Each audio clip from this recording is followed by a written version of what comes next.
दिल्ली में बीजेपी की ऐतिहासिक जीत हुई है, लेकिन इसके पीछे एक बड़ी मेहनत सामने आई है। आम आदमी पार्टी का किले में सेंध लगाने के लिए बीजेपी ने इस बार चुनाव का इंतजार नहीं किया, बल्कि उसमें लगभग 2 साल पहले ही चुनाव के लिए रणनीति बनानी शुरू कर दी थी। पार्टी ने अलग अलग स्तरों पर कई टीमें भी बनाई, जिन्होंने पार्टी की रणनीति पर अमल शुरू किया। इस टीम में कुछ प्रमुख चेहरे हैं। पहला नाम है वीरेंद्र सचदेवा का। दिल्ली नगर निगम चुनाव में पार्टी की हार के बाद पहले कार्यकारी और फिर पूरी तरह से प्रदेश अध्यक्ष की जिम्मेदारी वीरेंद्र सचदेवा को दे दी गई। वीरेंद्र सचदेवा ने आप सरकार को घेरने की तैयारी तो की ही, साथ ही पार्टी में चल रही गुटबाजी को कंट्रोल करने में भी अहम भूमिका निभाई, जिसका नतीजा ये रहा कि पार्टी एकजुट होकर चुनाव मैदान में उतरी। इससे पहले उनकी अगुवाई में ही झुग्गी झोपड़ियों में अपना जनाधार बढ़ाने के लिए अभियान शुरू किया था, जिसमें पार्टी के बाकी नेताओं को भी शामिल किया गया। बीजेपी के राष्ट्रीय हित संगठन मंत्री BL संतोष भी दिल्ली फतेह करने के अभियान में पीछे नहीं रहे। वह भी दिल्ली बीजेपी को मजबूत करने वालों में प्रमुख चेहरा थे। उन्होंने पार्टी के शीर्ष नेतृत्व के निर्देशों पर दिल्ली में बाकायदा निगरानी सिस्टम को दुरुस्त किया।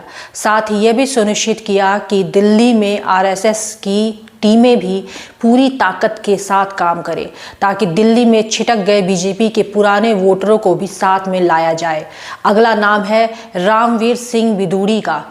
अनुभवी रामवीर सिंह बिधूड़ी ने दिल्ली में मैनिफेस्टो तैयार करने में अहम भूमिका निभाई है।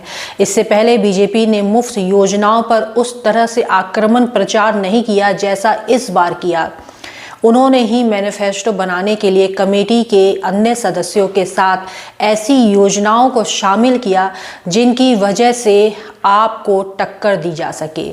इसमें महिला सम्मान योजना के तहत 2500 रुपये देना भी सुनिश्चित शामिल था। साथ ही मैनिफेस्टो के जरिए ही लोगों को भरोसा दिलाया गया कि केजरीवाल सरकार की शुरू की गई मुफ्त की योजनाएं आगे भी जारी रहेंगी। पवन राणा दिल्ली बीजेपी के संगठन मंत्री। पवन राणा को भी लगभग 2 साल पहले ही दिल्ली संगठन की जिम्मेदारी मिली थी। राणा ने दिल्ली को छोटे छोटे हिस्सों में बांटकर नेताओं की जिम्मेदारी दी और ये सुनिश्चित किया कि अगर कहीं कार्यकर्ताओं की नाराजगी है तो उसे दूर किया जाए, एकजुट किया जाए, ताकि उनके अंदर उत्साह की कमी ना हो और पार्टी को बूथ लेवल पर किसी तरह का नुकसान ना पहुंचे। कार्यकर्ताओं को उन्होंने जीत की नींव बनाया। यह कई चेहरे हैं जिन्होंने बीजेपी को दिल्ली में 27 साल के बाद ताज पहनवाया है। बीजेपी की रणनीति हमेशा से ही एकजुटता की रही है और इसी एकजुटता ने बीजेपी को 27 साल के बाद दिल्ली का शासन पूरी तरीके से दे दिया है। दूसरे प्रदेशों की तरह दिल्ली में भी अब डबल इंजन की सरकार चलेगी।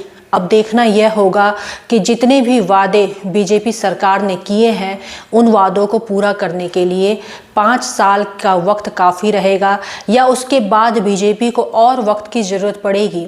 यानी फिर वो कहेगी 5 साल दिए तो 5 साल में तो हमने वो सुधार किए जो गलतियाँ हुई थी। 5 साल अब मौका चाहिए काम करने के लिए।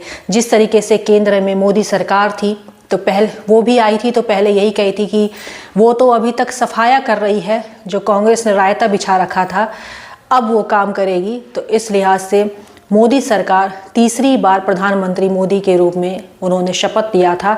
तो अब देखना यह है कि 27 साल के बाद बीजेपी दिल्ली में शासन कर रही है, तो ऐसे में उसके लिए 5 साल का वक्त जनता को दिखाने के लिए काफ़ी होगा। जिस तरीके से यमुना की गंदगी का मुद्दा एक बड़ा मुद्दा था, शीश महल का मुद्दा एक बड़ा मुद्दा था, और सफाई व्यवस्था, सड़कें और स्वास्थ्य व्यवस्थाएं, जिस तरीके से बड़ा मुद्दा, सबसे बड़ा मुद्दा इसमें था यमुना की सफाई।